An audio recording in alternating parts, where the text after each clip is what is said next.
Again, got some nice footage here of the moon that I managed to capture around April time, and looking at it, it appears to be full of structures within that crater that seem organised, although there could be rocks or the peaks of mountains poking through, but you just never know, do you?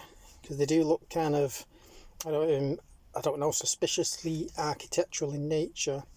Anyway, this crater here at the bottom that's coming up now into view, just look at that crater wall. It looks like chunks have been took away from there. It looks like they've been carved out. And if you look at the floor closely, you can see track marks in the floor that appear to correspond with the chunks that have been taken out of the wall. It's as though chunks have been taken away and scraped along the floor. You can see track marks that kind of marry up to the edges of the parts that have been carved away. That's the only way I can explain it. Another possibility, the markings from excavation vehicles. Going to be moving on as well up to it. There's another crater I'd like to show you. It's like got a convex. It's like convexed in nature. Look at that coming down now. That whole area there, it's convexed. So though there's some sort of convex substructure beneath the surface, meteorites have eroded away the surface and leaving a ghost structure that seems to be appearing through. You can notice a lattice structure or a lattice pattern on the surface there, where it's been pummeled that much that it's actually giving way, and we're being left with this ghost structure underneath that's starting to appear through. And I find that very unusual, very strange, but looking at it, it's definitely convex. I've done a bit of research on this, and there's not really much out there on it. As we move up, I've left this little bit in here because I just think it's nice. You don't see it often, but the floor of this crater here with this shadow going across it, it just shows you that it's in two separate levels, which you don't normally see. It's difficult to see online. You normally see where the shadow is, you'll see a crack, but here you can see it's evident that it's on two different levels, as though the floor has gave way to one part of it. It doesn't look like it's been hit with crates, it's been pummeled with meteorites. It's just like the subfloor has given way. It's causing this shadow here, as though it's lower. This crater in the bottom, Ezekiel, it's quite strange. So all this was captured half moon. This was the southern part of the moon on the northern hemisphere, northern part on the southern hemisphere, if you want to go and look for them. But this crater here on the bottom, I mean, look at that. The top of the crater wall there, it looks like a meteorite's come in, boom, and decided to tidy up after itself and divided its rubble up into 4 sections. Oh, that's what it looks like to me there. It's just ridiculous, isn't it? That's formed itself. I'm going to move up to the Highlands as well soon. The Lunar Alps, and it's quite a nice view actually. I mean, look at the colouring. You can see all the tinges of green.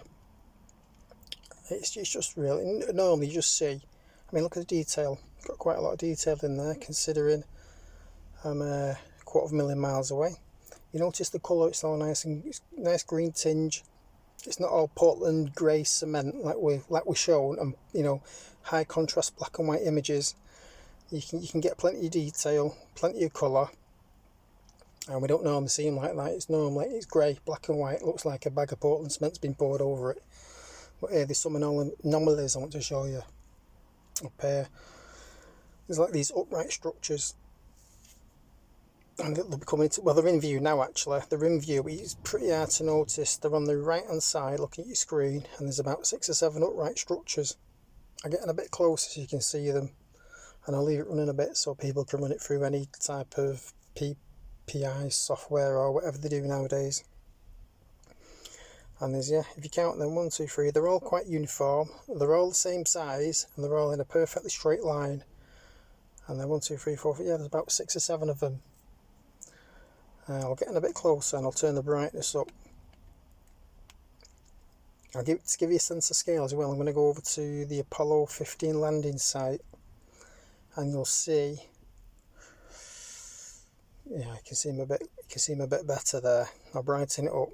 Like I'm saying, the Apollo 15 landing site, and you'll see like a white ravine, or I'll call it a white mark. It's just easier to explain a ravine because people will be looking for a ravine, and we'll go up there and I'll show you in a minute. But it's 500 meters across, just to give you a sense of perspective. Now they look quite strange, don't they? All in a row there, all perfectly aligned up. 1, 2, 3, yeah, there's about 5 or 6 of them, 6 or 7. I just found it quite strange, so I thought I'd show them you. We're going to go and head up to that Apollo landing site in a minute. If you like what I'm doing, by the way, just please like and subscribe. I always need subscribers and likes, because I've never got any. So we'll head that way. So we'll follow the mountain range to the top. And there we go. And you'll see a white, there it is now, it's coming to view. On the top right, you'll see a white ravine. That's the Apollo 15 landing site. And like I said, to put it in perspective, size-wise, that's 500 metres across. It's unbelievable, isn't it? Anyway, like I said, please like and subscribe, and bye for now.